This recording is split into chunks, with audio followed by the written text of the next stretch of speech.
And thank you for joining us. I'm Marnie Hughes here at NewsNation in Chicago. Every Thursday, we focus on a missing person case from across the country. Oftentimes, it is an urgent case. Sometimes it's a case from years ago.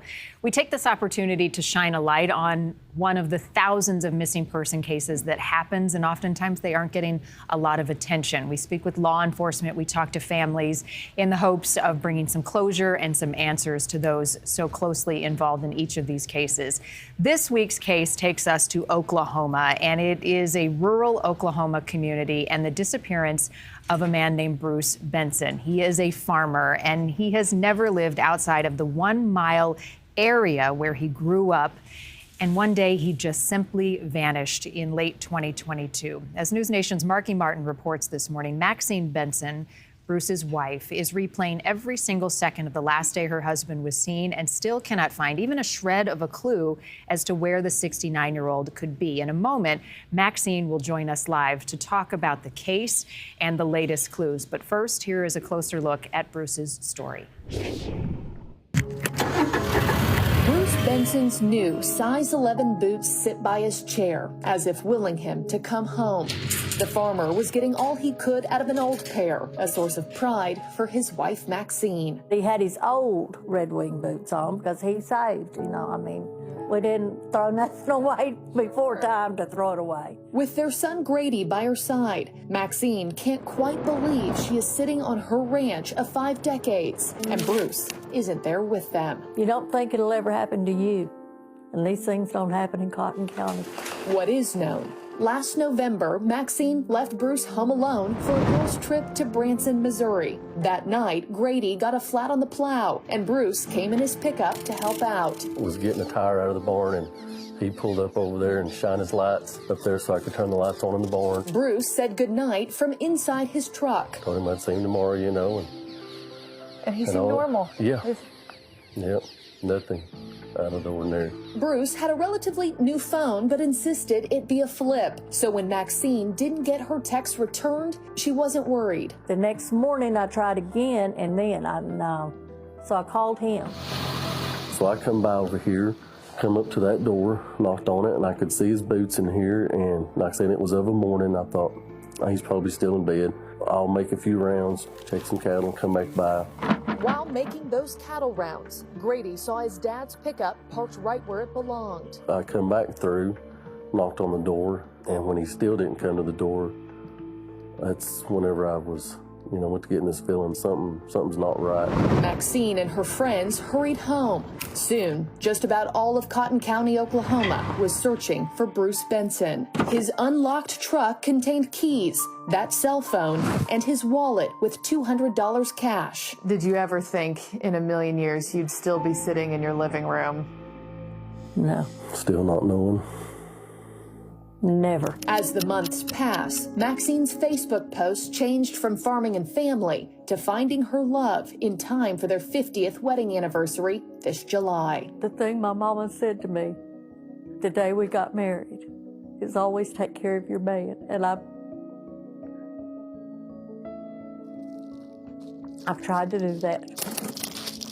And then I got the place over there, Caddy Corner. Grady Benson now tends both ranches and helps look after Bruce's 91-year-old dad. He wouldn't just up and leave, this place, everything that he's ever known, only place he's ever been. As everything sits in place, ready for the much-loved farmer to walk back through the door. A lot of people have said, how can you stay there by yourself? And I said, easily. I've said it for nearly 50 years. There's nobody going to run me off this hill. Nobody. They'll have to carry me away from here. And I'll never give up looking for him. Never. Bruce Benson just simply vanished. It's a mystery, and it doesn't make sense as you see each one of these stories and the impact it has on the family who are trying to get answers. For the next few minutes, I'm going to be speaking with Maxine Benson, Bruce's wife, as she desperately searches for her husband. And this is also an opportunity, now that you've seen Bruce's case, to join in our conversation. If you have questions that you want to ask of Maxine, we welcome you to do so, or just thoughts of support, because this is so hard for this family. Maxine Maxine Benson, thank you for joining us. She's on the phone this morning. I appreciate you giving us more of your time to talk about your husband and what happened to him. Thank you. I want to go back, if I could, to when you both met so I can get a better picture of the both of you, your marriage, nearly 50 years this year, and how it all started. Can you take us back there, Maxine? I was 16. He was 18. And I was working at a truck stop and on weekends. And he got to coming in there and asked if he could take me home one night. That was it. And our first date was like February the 18th. And we've been together ever since. What was it then about Bruce that attracted you to him, Maxine? Oh, he was nice to everybody. And he was just, to me, he was for me. 50 years, that's a long time. Over those years, tell us about your life together, your children, any grandchildren? Yes, we have 2 here on Earth, and we lost one at 19 months old to cancer. Our oldest granddaughter is 24, and our grandson is 21 now. And they live nearby, and I see them most every day till this day. How hard And it we is? had- Sorry, go ahead. And we have one son, Grady, and he just lives across the pasture from me, so he's very close too. And it sounds like Grady's been instrumental in helping you continue to maintain your farm. Oh, yeah, yeah. How hard have the last 6 months been for you and Grady and for all of your family, as close as you are, to not know?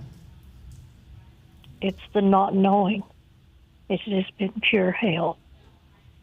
The not knowing where he is and what happened. How often do you recount your last moments with Bruce, what the two of you said? Every day. Tell me about that moment. We'd met with friends that night at the fish house. And, of course, I was going with them because our bus to Branson left like at 6 o'clock the next morning. And I was going home with one of my friends that night so we could get to Duncan by 6 o'clock the next morning. And my suitcase, I had it with me. And when we went to leave, we was all standing out front talking and visiting. He went and got my suitcase out of our pickup and brought it over to put in their car and kissed me bye and said goodbye. And we started out and get down the road. One of my friends forgot to give her key to our house to her daddy, and we stopped. And she gave him the key, and he drove through about that time. Bruce did. And he called, and he said, "Are y'all okay?" And I said, "Yeah." But Lacey forgot to give her key to her daddy. And he said, "Okay, y'all be careful. I'll see you Saturday." And that's the last thing he said. "I'll see you Saturday." And I tried to text Go him ahead. from, we went up to Comanche when we watched the music awards and all of that was over with. I texted him and said good night, and I expected him to call me back, but he didn't. And I just thought, well, he fell asleep in his chair, he's in the shower, something. I didn't think much about it. And the next morning we left and headed that way on a bus, and I texted him a couple of times, but by that time I thought, well, he's out and helping Grady or doing something that way.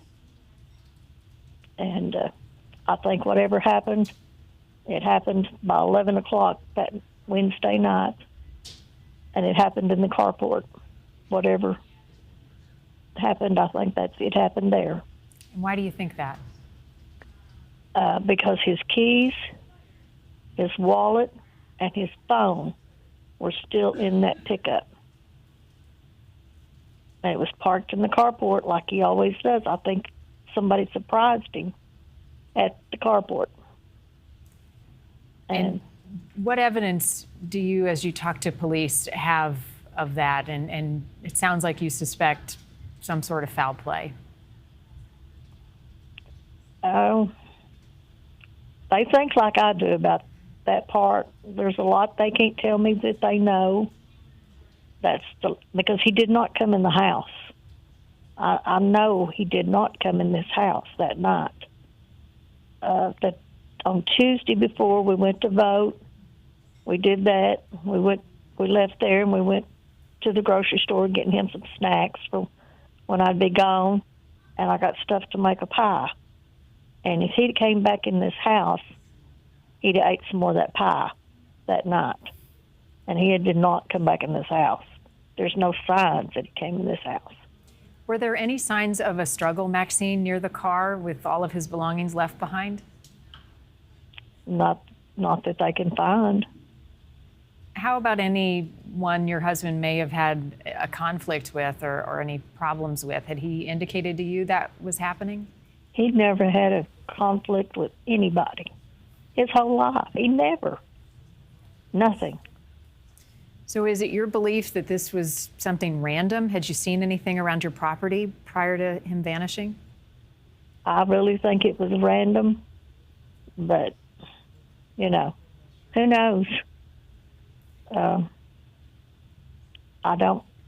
He never had a problem with no one.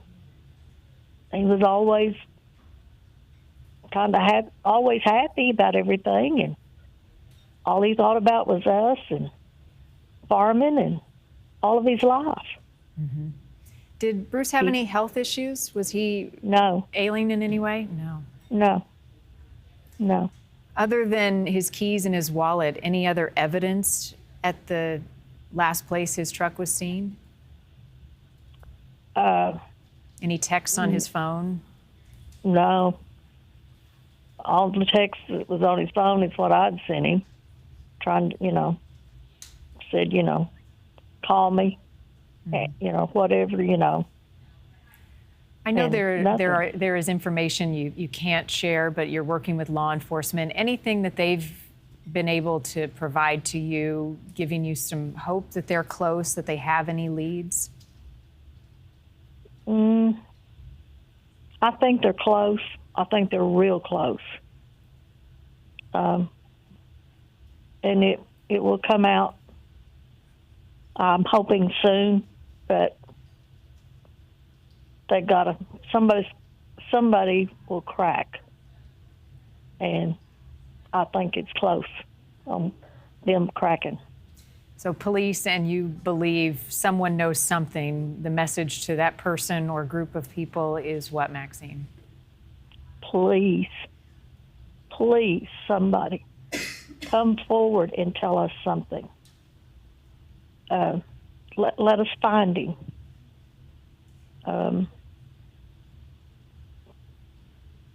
Well, I need to find him.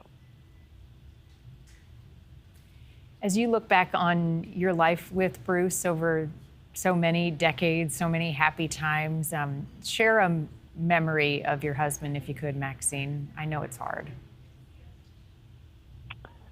Oh, we would always laugh about, we got married like on a Saturday night. And when we got back from our little honeymoon, we came to this, right where we live now, same hill, but it was a different house. And the next Saturday afternoon, of course, it's middle of July and it's hot. And he said, come go with me. Come go help me a little bit. And I said, okay. And we go to one of the fields that he'd planted cotton in. And his weed killer hadn't worked that good that year. He handed me a hoe. And we tried to hoe out some weeds, and we only went maybe a quarter of a mile on the row and turn around and come back. down that row. And when we got to the end of the row, I was tuckered plumb out, for sure. And we came home, and I cleaned up, and I went back to where I was from. I always laughed and I said he didn't know if I was coming back or not, but I just went and got help. I brought some of my family back to help us, and they came back, and we made a fun time out of it, which really wasn't fun, but we tried to make it that way, all of us down there chopping cotton together, and he finally had to get a crew that's what they did. But we tried. We tried to do it, but, I mentioned a moment ago, Maxine, that Bruce loved his home and that he really never went more than a mile away from it, living and working and all of that. What did your home, your property, your family, what does that mean to him? That's his life. His grandparents only lived a mile from us. It's where they lived as he was growing up. And his parents, from where we live right now, of course, our son lives in that house. It's less than a half a mile going across the pasture.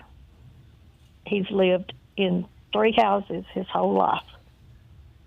And we're looking the at one that his parents lived in when he was born, and then they moved to where I call it the house on the hill over there. And then when we got married, he come here to this over here, and that's it. Maxine, in these live stream discussions, we often get people who are watching and they're hearing about the case for the first time. And I have a couple of questions for you. And I mentioned any health issues that Bruce may have had, and you said he didn't. Donna from New York is asking if there were any signs of dementia. Had you seen anything like that? No, nothing. Mm-hmm.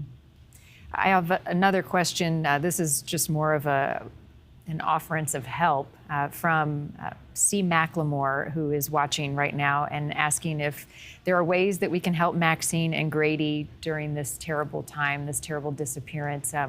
What do you guys all need from your local community and from those watching? What would be your ask? Just keep your eyes open. And I've even drove through the homeless in case something happened that medically that we didn't even think about, and he doesn't know where he's at. Just keep watch at all times.